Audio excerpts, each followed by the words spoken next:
This is the Bill O'Brien Podcast with your host, John Meterparel. Caught past the 25 to the 20 to the 15, goes Bond to the 10 to the 5 towards the end zone and in. Lewis Bond is the Eagle in the end zone. Producer Ciaccio. We were using the equipment from like the 1970s when Ciaccio was... It was the 90s. It was the 90s. Ciaccio was like the hanging out with his neighborhood gerbil buddies. in the back was cranking it up. Yeah. The Bill O'Brien Podcast, talking BC football, sports, pop culture. The sun will come up tomorrow, slowly, but it'll come up. The Bill O'Brien Podcast. Well, I got to tell you, Bill, throughout all this number madness we've gone through, from 1 to now 33, there's not an easier call than number 33. No doubt. Then, it was, I thought for a moment maybe Jason Varitek. But I love Meterparel. Or I thought maybe Kevin Falk. Kevin Falk was an awesome guy, great friend. Yeah, but there's no way you could do it without saying Larry Boston, Legend. If you grew up in Boston like you and I did, living and dying with every Boston team, there's one guy. Yeah. I mean, when I was a teenager, I had a best friend. I told him, my friend Mike Lane, who's a cop in Andover, I told him, Bob Ryan's coming on the show today. He's like, you got to be kidding me. Because when we were growing up, like, that was the Bruins were good. The Red Sox were a little up and down. We had the 86 Red Sox, but the Celtics were, like... Always there. And then, obviously, the Lakers and Larry was all of our... We idolized Larry Bird. Oh, my God. No question about it. And Bob Ryan is clearly the chronicler of one Larry Joe Bird. And thank you, Bob, for joining us. We appreciate it. You're welcome. What a career you've had. Hall of Famer on many counts. And watching Larry Bird from day one, when I say Larry Bird, what do you think about? So many things. I'll sum it up this way. In 1979, I was 10 years into covering the NBA. I started in 69-70. And it was as if I signed up for an art course. But I didn't know who the professor would be. I just liked the curriculum, And into the classroom walked the professor, Michelangelo. That's the way I looked at Larry Bird. He's represented so many things I loved about basketball. His total encompassing mastery of the game. And this is just the early Larry Bird. And he got better. All great players improve. But that's how I best sum it up. That he walked into my life and enriched it in a personal and professional sense. I wound up writing more words about Larry Bird than anybody else in the 44 years that I wrote full-time for the Globe. Nobody can come close to the volume of stuff that I was able to turn out on Larry Bird. And he means the most important figure in my professional life, was absolutely Larry Bird. Do you remember like the very first time you met him? I do, because it was set up that I was asked to do an interview with him for Us magazine in the summer of 1979 after we signed. Yeah. And he laid down the ground rules. The interview would not be at his house, which would be at his agent Bob Wolf's house, which is just around the corner. But the point is, and it was laying down the law. And he did it. He was fine. Did a standard interview kind of thing. But he made clear that he will do his duties with the press. I chose that word. I'm not sure, but his obligation. But that nobody was coming to the house. Yeah. And it wasn't going to be personal. It was going to be professional. Well, as time went on, he softened. He trusted you. He got right. He grew up in Boston. He grew up in person, and professionally. Anyway, so I do remember that first day, and that was that. He gave me the interview for of all things, Us magazine. So many things come to mind. We could do this for 5 hours, but. Watching him from that first day, you call him Michelangelo, which is awesome. Yeah, that is awesome. Why was he so good?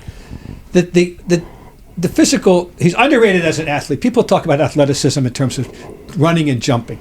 Hand-eye coordination, they admit, and of course with him it was off the charts. No doubt. And he had better athletic gifts than people think. First of all, he had strong hands. Yeah. Very good. They were good. They were great hands because they were both good, supple to catch, but also strong. Helped in his rebounding. Okay. Yeah. He had, and as a rebounder, no, he didn't have a great vertical leap, but he had a quick takeoff. He got up to that apex, however less there may have been than some other people's, quickly, which is and that split second makes a difference. Plus, he had anticipation and all. I'll get to the trump card always. His awareness, his basketball IQ, his awareness of the game. Off the charts. And every which way, and rebounding is anticipation and timing, and he had a sufficient strength to hold his position, plus he had the number one attribute of rebounding. Do you want the damn ball or don't you? That's number one rule in rebounding. Go after the ball. Do you want the ball? Don't stand around and wait till it comes to you. Right.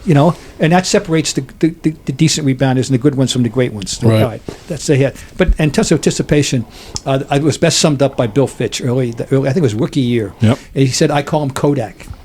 And he said, that's because when the ball goes up at one end, he takes a mental picture and he knows where all the other 9 guys are as we're coming back up the court the other way. Yeah.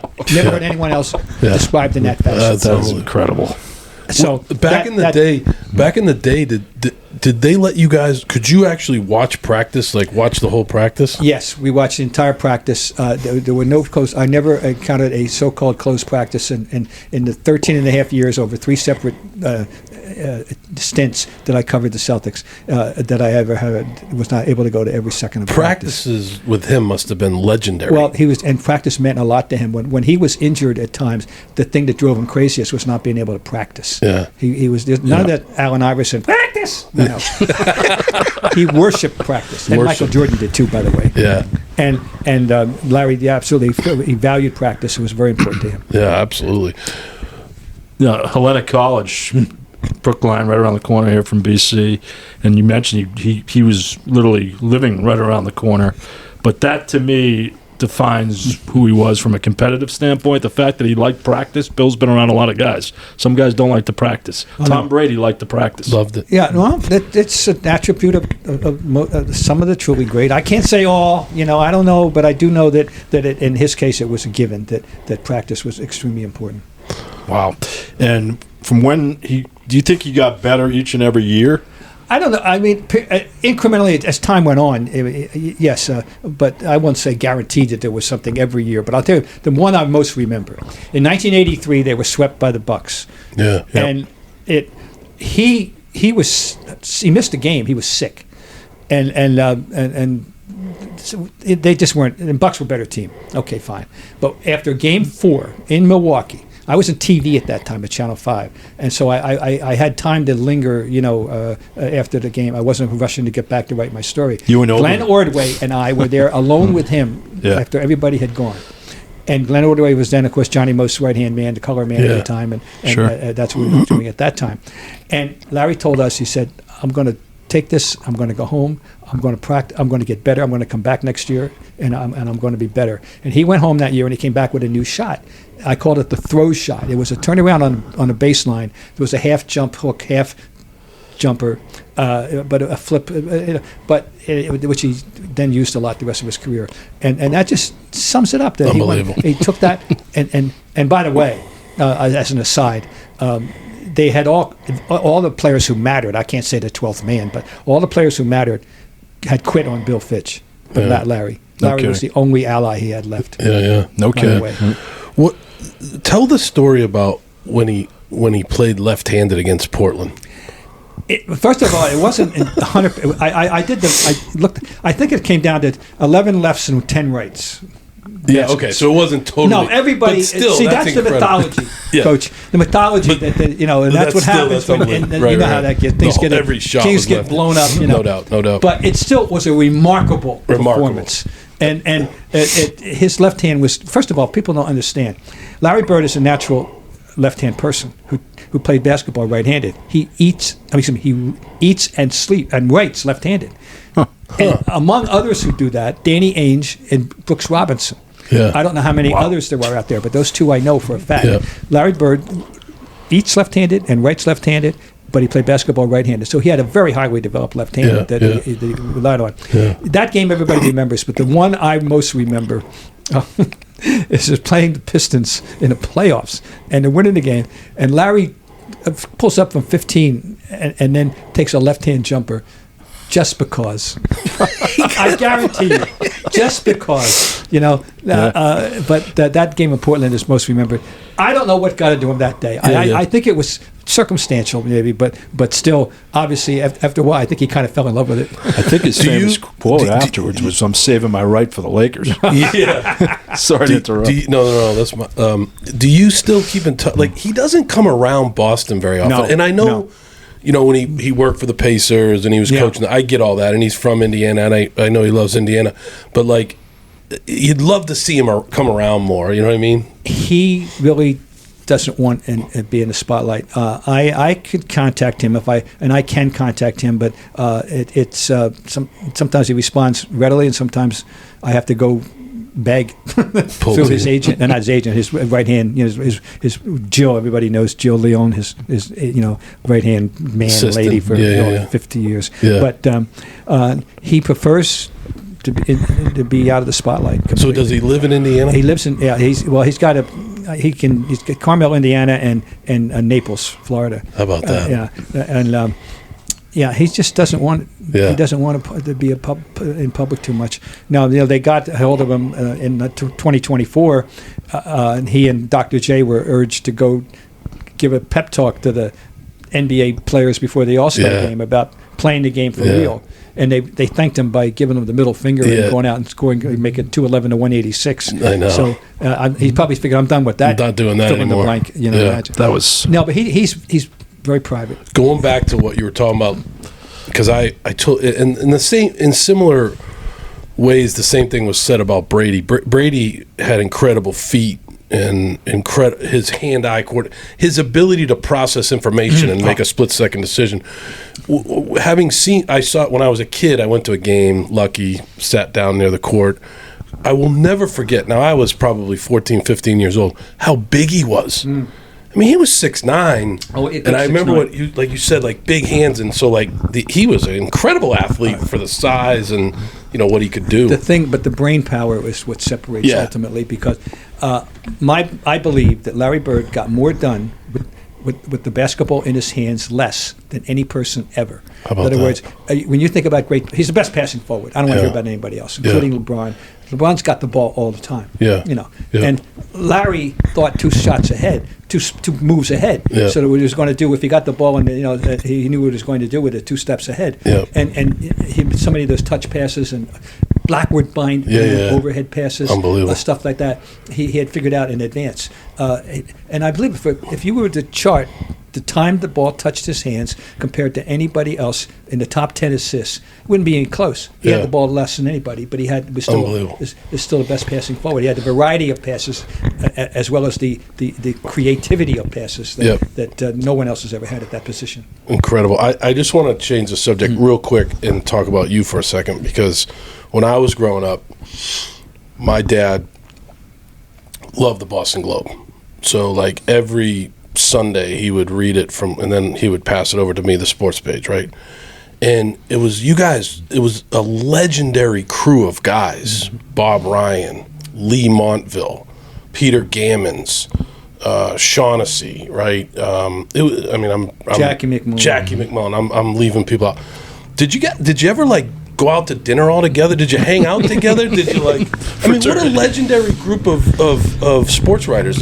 I mean, all in one newspaper. There was one time. It's the dream team. It's the dream team. A couple things to say about this. There was one time when the Time magazine did a cover story about the Boston, the story, not a cover, but a major story about the Boston Globe sports section, that some major historical event happened and they had to pull the story.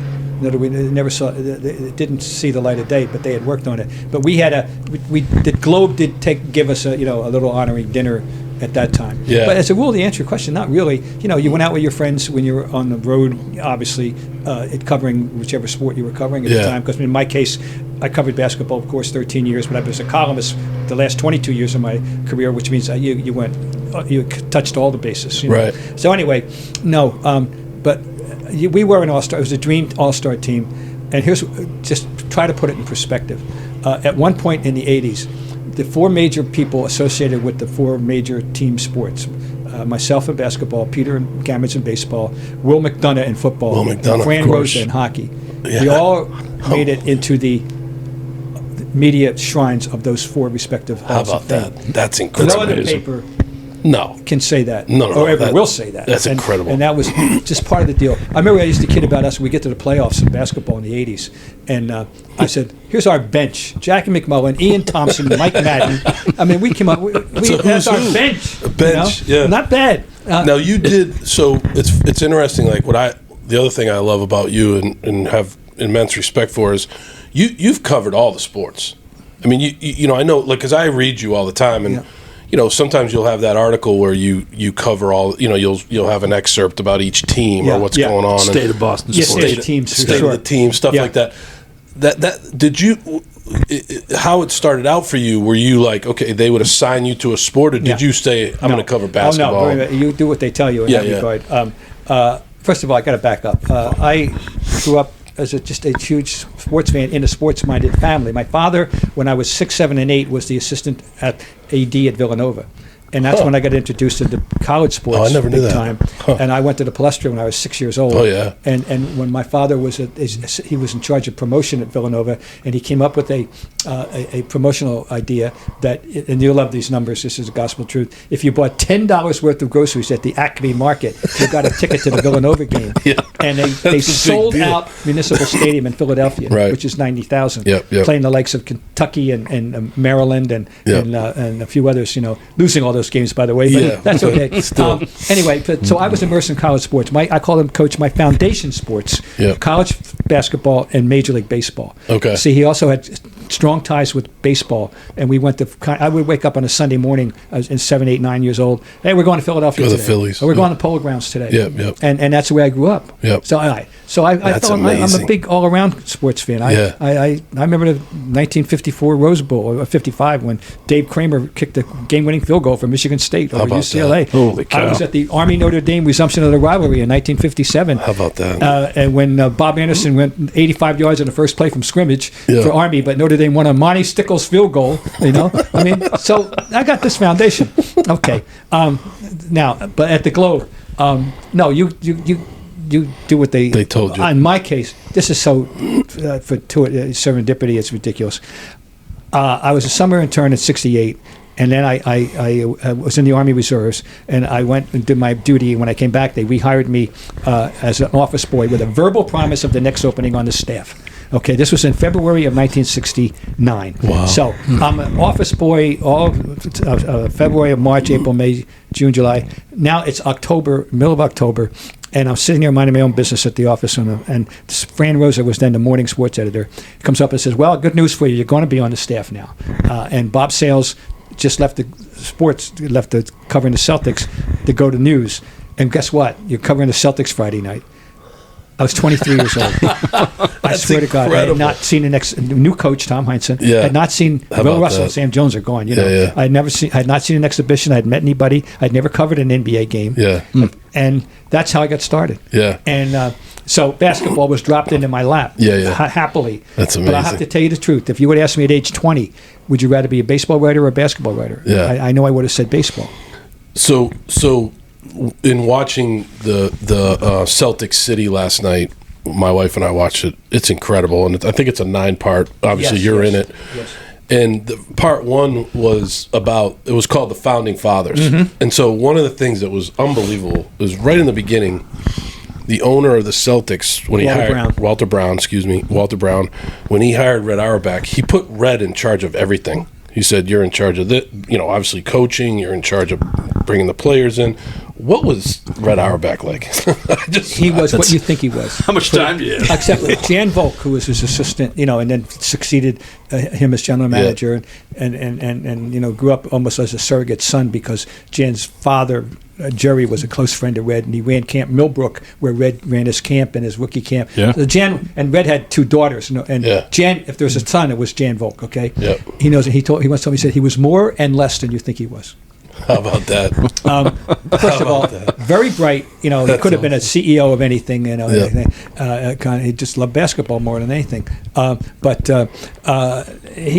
in some ways he was brash, and he was authoritative, and but a sly sense of humor for sure, and very loyal to his people. But he was a dictator, but he was a benign dictator in that anybody would tell you on those teams. And I'm sure this will all come out if it all hasn't come out already. He wasn't Lombardi. He treated them all differently. Right. That's what he says he says that a lot in the show. That's you didn't try to talk to Russell the way you talk to Sharman. He says that a lot. Or Cousy. That's a big point. And Heinsohn learned the hard way that he was going to be the whipping boy. He could get after him. He says that. When he was yelling at Heinsohn, he was actually yelling at Ramsey, It's pretty amazing, because Cousy, as you know, Cousy was the greatest player in the world for a long time, and then for 6 years they didn't win. The bridesmaids, period. And then he said, "There's a guy out on the West Coast. I'm gonna get this guy, and I'm gonna tell you right now,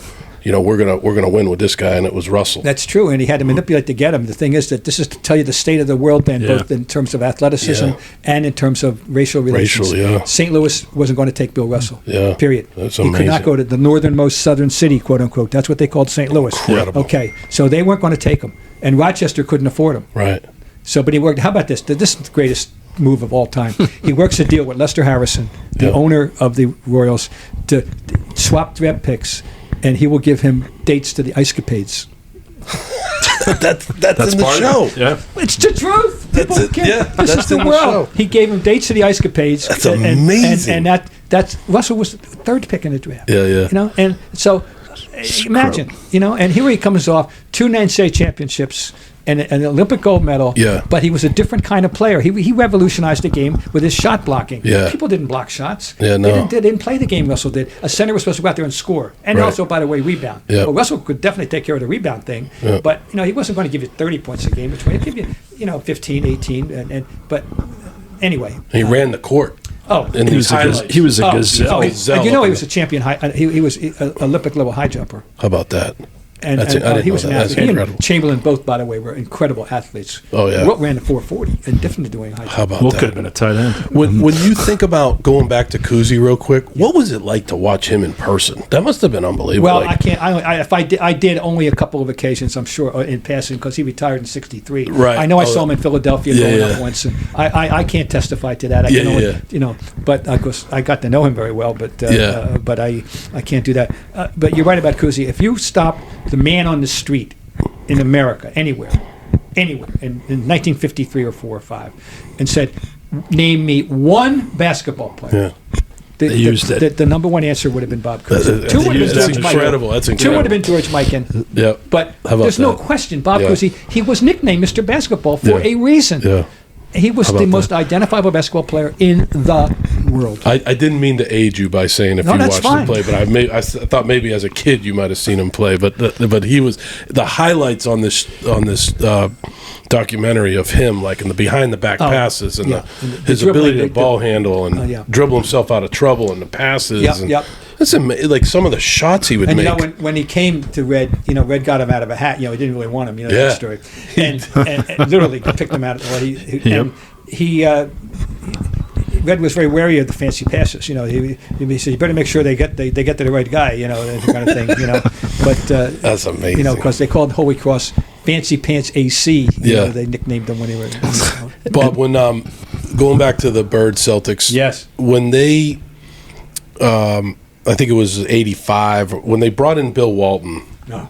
That was, and Bird talked about this a lot. I'm not on the documentary yet. That hasn't come out, but just I've seen through the years where Bird said Bill Walton, just bringing him in was a big difference. The reason why my trump card in this eternal argument, who's the best team of all time, I think 85-86 Celtics for me, and with all difference to the 3-point crazy Warriors of I'd love to see that game, by the way, but anyway.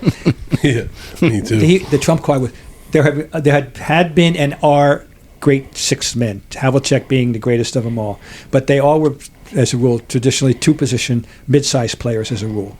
Okay. Right.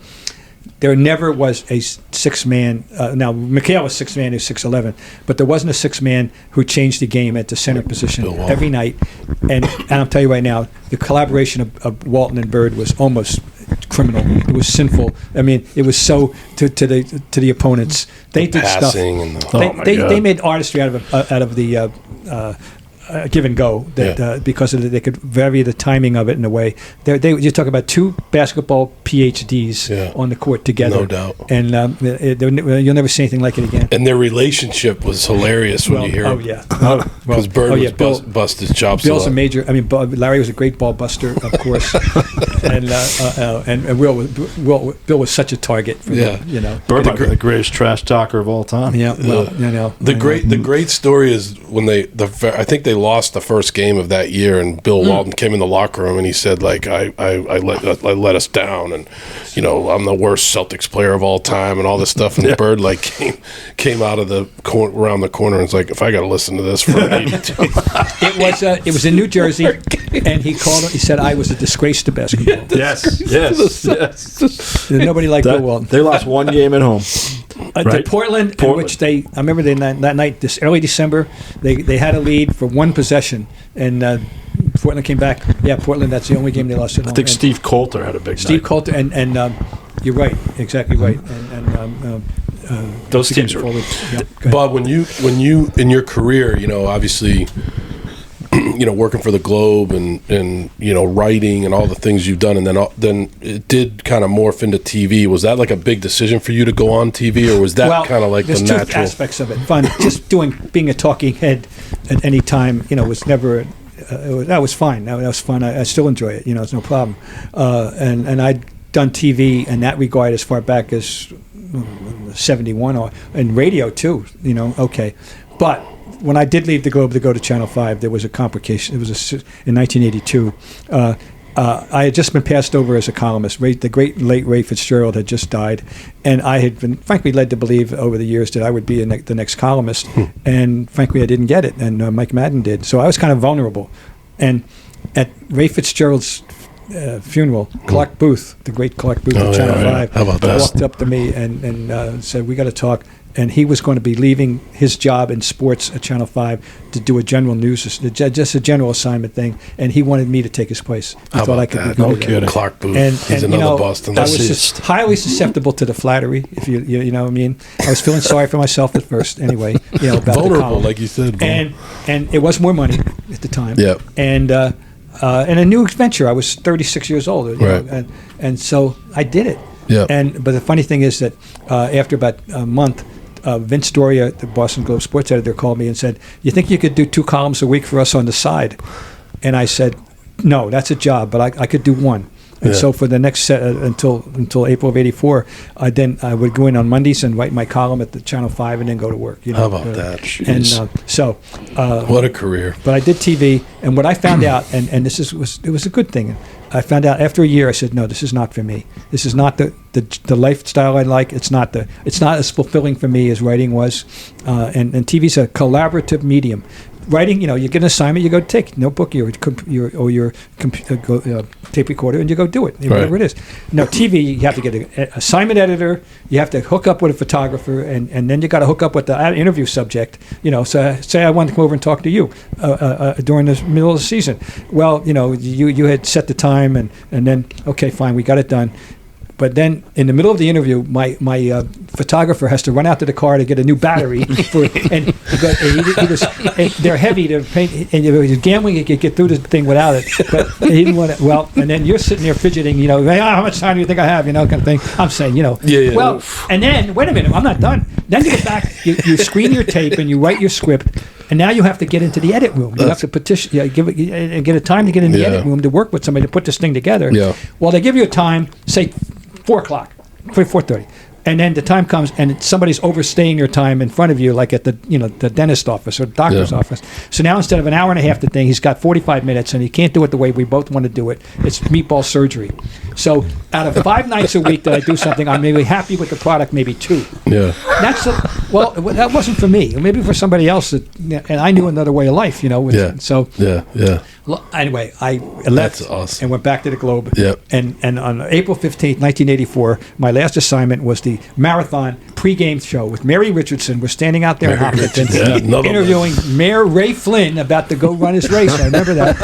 And when it's done, I stop in Newton, grab a beer, and go home. And the next day I went in the office, picked up my then computer and went out to cover the Pistons and Knicks first round series. Oh my in gosh. Detroit. That's incredible. I'll finish the story quickly. No, So- this is awesome. and this, first of all, it's the best 5-game series I ever saw in the NBA. It was unbelievable. Bernard King was insane. Yeah, Bernard King at his peak, and Isaiah Thomas, Isaiah and so Thomas, on. all those guys. That night after the game, I'm sitting here with my friend Larry Donald, who was the editor of Basketball Times, and we're watching the 11 o'clock news. And there is highlights of the 76ers, the defending champion 76ers against the Nets. And the Nets have beaten them in the opening game. And I said, damn, I wonder what the schedule is in that series. And I looked it up. I went up covering the remaining 4 games of that series and all 5 games of the Knicks Oh, and my Pistons, God. which included on Sunday afternoon at the Madison Square Garden, evening in Brendan Byrne Arena. That's amazing. What a day. So What a that was my day. comeback. That is what a Triumphant day. comeback. Triumphant comeback. Going back to Bird real quick. Yes. Did you ever go out to? I think you did. I probably shouldn't ask this, but I should know the answer to this. But did you ever go visit him in French Lick? Oh my God, yeah, I've been to French Lick about 4 or 5 times. What was that like? Well, it helps you understand who he is and where he came from. Very, very, very, very important. And first of all, I spent an entire week there when I did the book with him. That's how we did the That's book. right. That's right. And I That's we right. sat by the pool. He had like a cabana house next to his pool, and we sat in there and we did the interviews for the book for a whole week. So, but I've been there about 3 or 4 times. First of all, Larry's house. Larry's a neat freak. Don't leave anything lying around. I'll tell you that. No, it looks like the general's coming for inspection. So that's part of his personality. How about that? He's a neat freak, and so yes. But what I learned is the life expectation of Orange County, Indiana, and basically it's you're born there, you work there, you don't rise above anybody there, and you die there. You do a little hunting and fishing, maybe a little golf, and you don't step out of your line, and that's who you are. And Larry would have lived that life if he weren't 6'9" and a Great basketball player. Yeah, it's amazing. But one more final. Yeah. The one thing I learned that I think I always said about Larry, the worst thing that would happen to Larry is if he went home and people said, "Larry, you changed." Yeah, right. Larry could go home and be Larry. Yeah. And He never that was very changed. important to him. Yeah, he never changed. Yeah, I that's think right. back to when Magic came out to do the commercial with him in French Lick. This has been documented in a few documentaries, but Magic said he was so worried about, they didn't really know each other that well. No.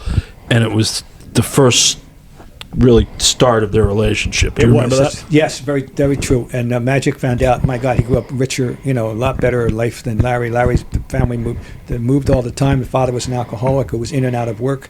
That they didn't have enough room for all the Bird kids, so that the older boys would rotate living with grandma.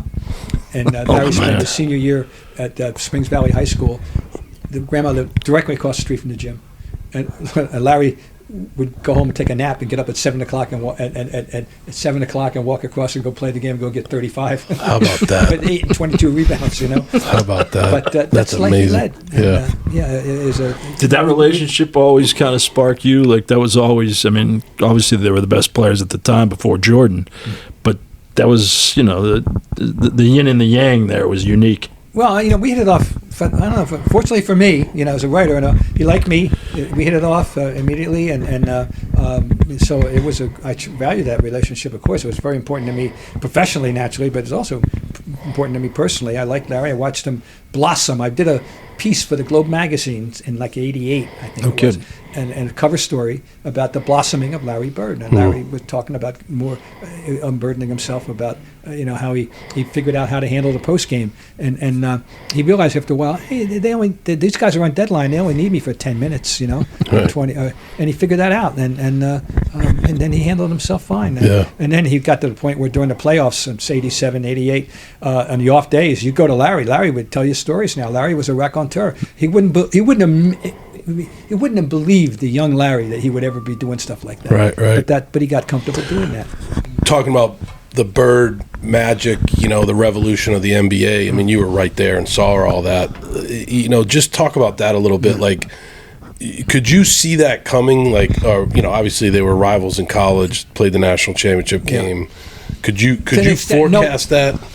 Not to the extent that it would not. You could not have foreseen that it would take off to the degree it did. Yeah. And it's we now know it's still holding up. That the highest rated college basketball game on TV ever was that '79 championship game. And I can tell you this: I was in Salt Lake City for that, obviously for that Final Four, and from the time Saturday afternoon games ended, we knew the matchup was going to be the one we hoped for. Sorry, DePaul. Sorry. And it was the longest of all the 30-plus Final Fours I've been to. It's the longest wait, the longest days. And we were the anticipation, Coach, of that game. On that Monday night was the greatest I've ever known at the Final Four. The anticipation, and it just Sunday dragged, Monday dragged. You just couldn't wait till they threw that ball. It was a night I'll never game. forget. That's It's a sensation I've never experienced again at the Final Four. That's amazing. I'll never forget watching that. That whole period was such a renaissance. And David Stern talked about it. That Bird and Johnson were about. That was it. Everyone talks about David Stern as a great commissioner, which he was. Yeah. Those guys came along at the right time. And he appreciated, and interesting, Larry appreciated that the NBA. He appreciated the forum that he had. Right. And he talked about stuff like that. People, with me about how he thought that he really appreciated that he had a chance to display his, and he liked going overseas. When they went to Madrid for the first McDonald's Open, and they played John. That's the famous Johnny Most, the bearded guy, and the left-hander, and Clint Ordway's trying to. He's got a name, John. That's right. Going back to Bird and kind of like you're talking about Russell and the not to get too deep here, but like the race relations and all those things in Boston and all that. Bird. I've read all the things you've written about Bird, read your book and all that. But Bird, he didn't see color, because of how he grew up and, his team, like he loved his teammates. He was, people called him the Great White Hope. I don't think he really liked that, Did not like that. And the thing about it, what's interesting about it is that he grew up in an area that definitely wasn't conducive to great forward thinking among white people about other races. Trust me. Right. In fact, Orange County in the 20s was a major Klan stronghold. Now, Indiana was a notoriously Klan stronghold state in the 20s, and maybe the worst of all in America. And he grew up in that area. Well, he was immune to all that. Yeah. And of course, the guy he looked up to most in his earth was Quinn Buckner. Yeah, he did. And remember, but there was, I forget exactly the nature of the banter when he took Buckner to French Lick, and Buckner was well aware that he was kind of a pioneer at this bar, and he wasn't going to be in there without Larry, and he kidded about that. But Larry, absolutely, and Larry made sure when he was in high school, to try to go find out some black guys to play against, because he wanted to improve his game. It was that simple. He's totally colorblind. When you watch. I'm sure you've watched this guy. I watched him last night. They play Wake Forest, but this guy Cooper Flagg, right? He's an incredible player. I mean, just they were chanting last night. Duke students were chanting, "One more year, one more year." But they compare him to Bird. That's a tough comparison. The first thing is that yes, it is. The first thing is in all our sports, but basketball particularly, the comparisons never really immediately start with racial composition. Right. It's and it's hard to avoid. I mean, on both sides, if you will, not that they're enemies, but both categories. Black people compare people to black people and white people, So unfortunately, he is worthy of a stylistic comparison. Right. Absolutely, he sees the game in a very much the same way. It is kind of a second coming of Bird, in that regard. Right. I'm trying to think of valid comparisons of white guys who played like black guys and all that. But But anyway, you're right. He definitely is a Bird kind of air. And you saw him there when he played BC. I saw him that night. By the way, John, I X'd out that night. I got to the game. Game was at 8, and at 10 after 7, the place was full. And it was buzzing. I tweeted. I said, I've been here 61 years, and I've never been a night like this. And people misinterpreted that. Didn't think there were other great games. Of course, there were. I could enumerate them, that I've been to. But that's the trouble with X. You can't can't so elaborate the way you need to. What I meant was 50 minutes before game time, place was buzzing. Right, it was. And I had never experienced. Going back to Bird and Buckner, and so he went to Indiana to play for Bob Knight, but in the end, like, it didn't work out. What would he tell you about that? Well, what he told me is, he was socially out of his world. He was socially overwhelmed. It had something to do with basketball and the way he was treated by Kent Benson, particularly, and these pickup games and stuff like that. It had nothing to do with Bob Knight. It had nothing to do with Knight, and people get that straight right now. Right. They hardly even ever interacted. He was there a month. He left French Lick, or West Baden, his house actually, to go to, with his joining community, to go to Bloomington with $75 and one pair of pants to last him till Christmas. How about that? And My God. so that's where he came from. It's impossible. And his roommate, Jim Wiseman, offered to loan him anything, they wanted, and I don't even know if the fit would have been. Larry's 6'9", and Wiseman was 6'3", so, maybe socks. I don't know what else, Loan him anything. But he couldn't deal with the whole thing, the socialization and the basketball, and he literally hitchhiked home on they said they should have a sign, a plaque at intersection on US 37 that goes from Bloomington back to French Lick. Here's where Larry Bird hitchhiked home. I'm serious. That's a monumental moment in Indiana basketball history. No doubt. Unbelievable. Because So it's let funny me just too, say like- one thing. Go As ahead. far as Knight's concerned, Yeah.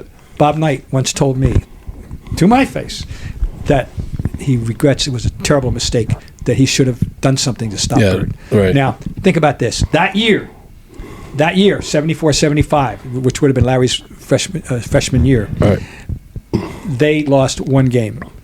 They lost to Kentucky in the tournament by 2 when Scott May had broken his hand. Yeah. You think if they had one more component, Yeah, they might Bird, have pulled that game out? I think so. The thing I think about a lot is, so he leaves Indiana, ends up going to Indiana State, takes that program to almost the national championship, Yep. loses to Magic, but I mean, that's incredible. Indiana State has never Ever. Bird took Last year- that program, isn't that incredible? I think you can make a case. It's the greatest achievement in the history of American That's right. NCAA basketball for him to take that team to the final game, 33-0 to get there, and then they went back. They receded right back to where they've always been, Yeah. and it's never been like that again. That's amazing. And they made the tournament last year, by the way. Yeah. Finally, Yeah. it's 23-24. Right. Didn't make it 24-25, of course.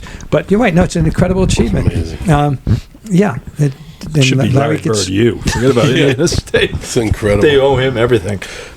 All right, this is probably unanswerable for you. Your greatest Bird game ever. There's two kind. I'm going to answer. If I had to pick one and say to Bob, you can only watch him play one more time, Yep. and the world should see what he was all about.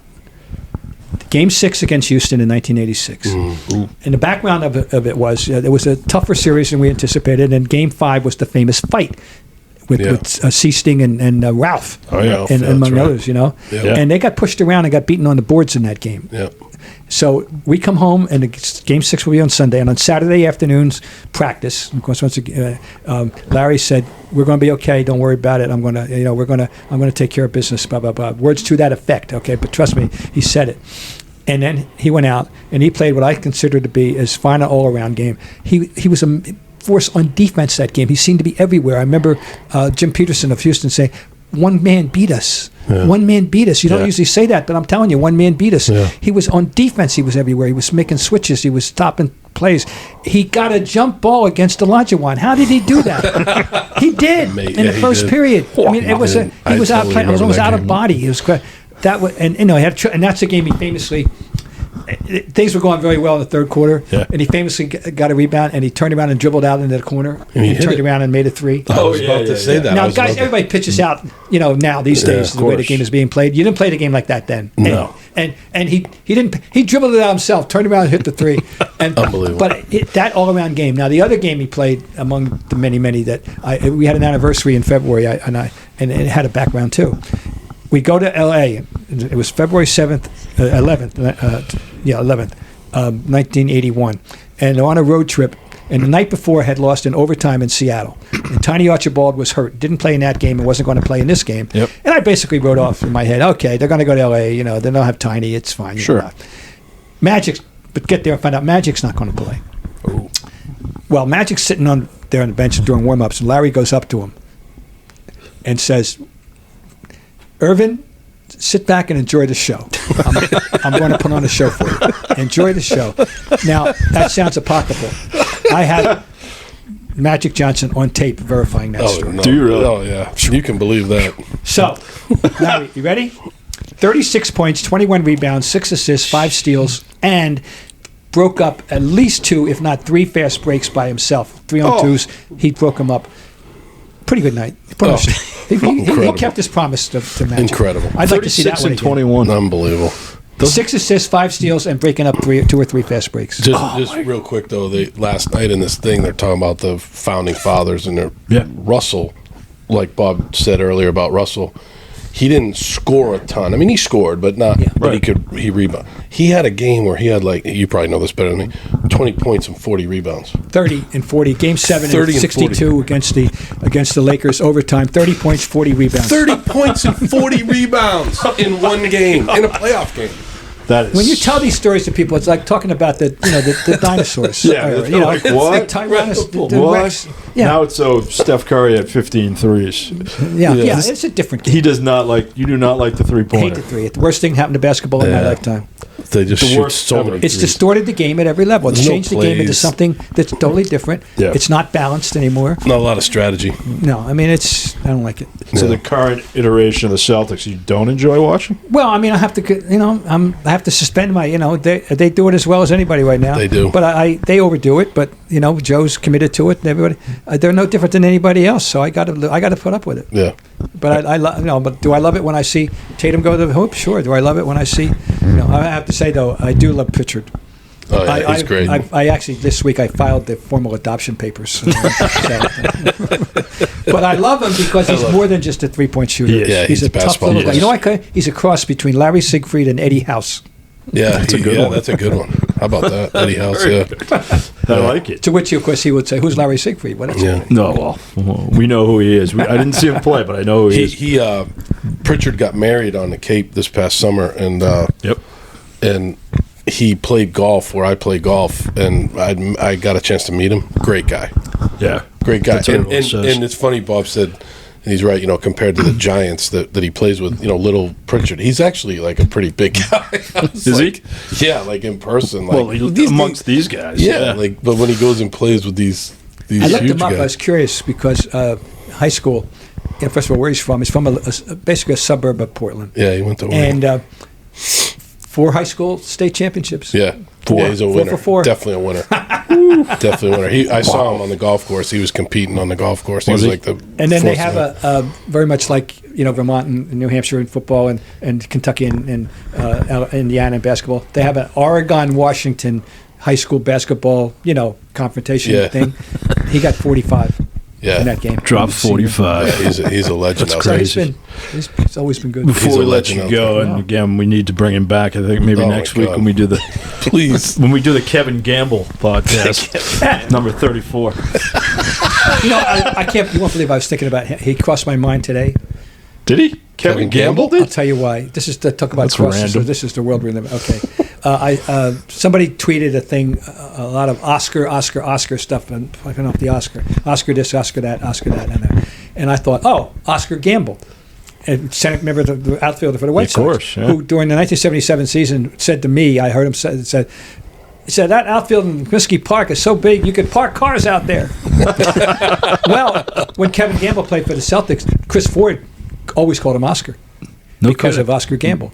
Chris, so there you go, Kevin Gamble. Kevin Gamble. Well, he I wouldn't put him in your category, no one's but in his Meter has encyclopedic knowledge of Boston's, and so he knows. So when we do an episode, he picks these obscure guys that wore these numbers.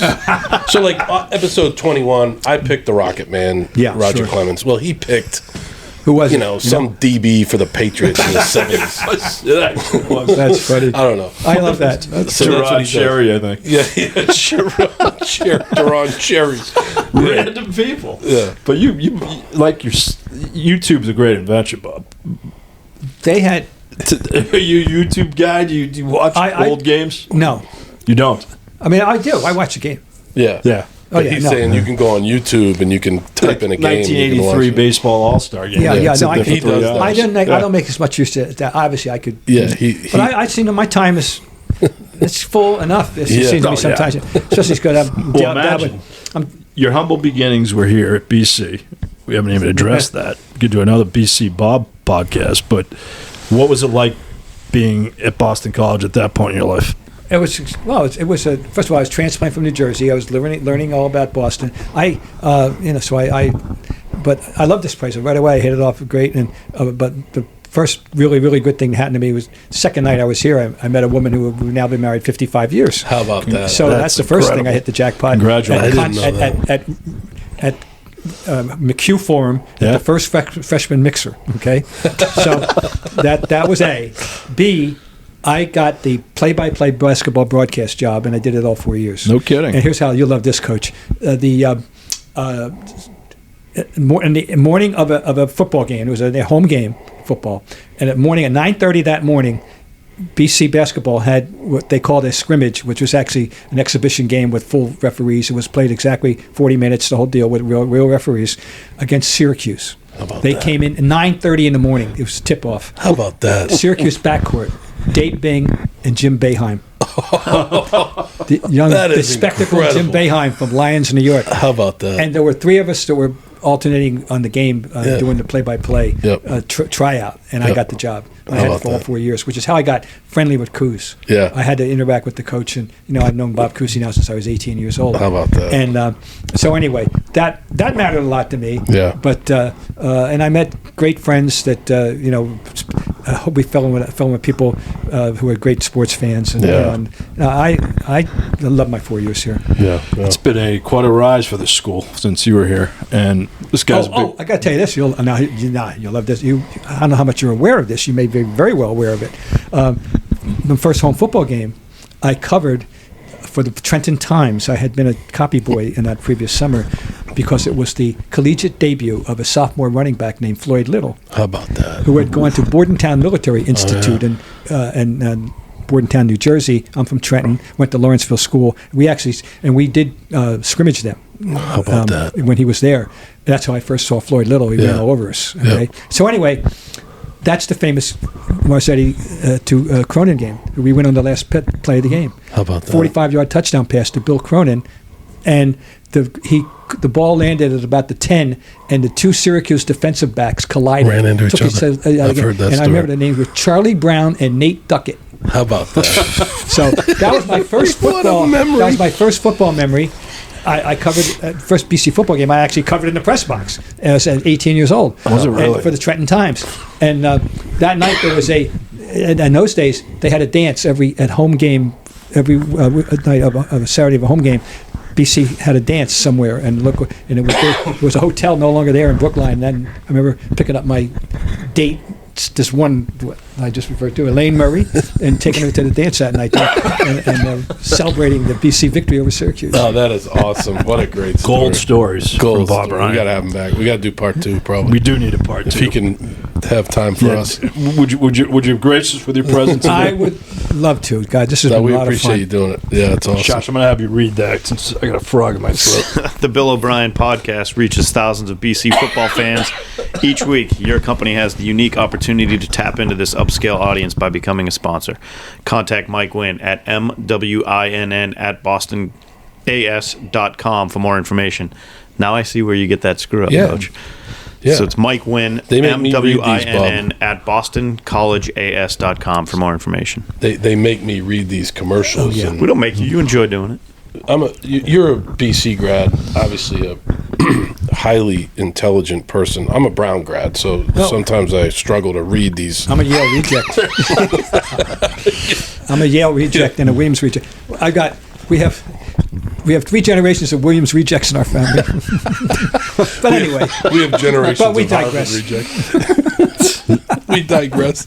Bob, thank you. Yeah, thank you. Oh, that was great. That was awesome. Thank you, Bob. Thank you so much. And continued success in your future. You going to be on PTI soon again or no? I'm going to be booked on the week of the 24th. I'm being reduced every third week, so I know I'll be on the week of the 24th of March.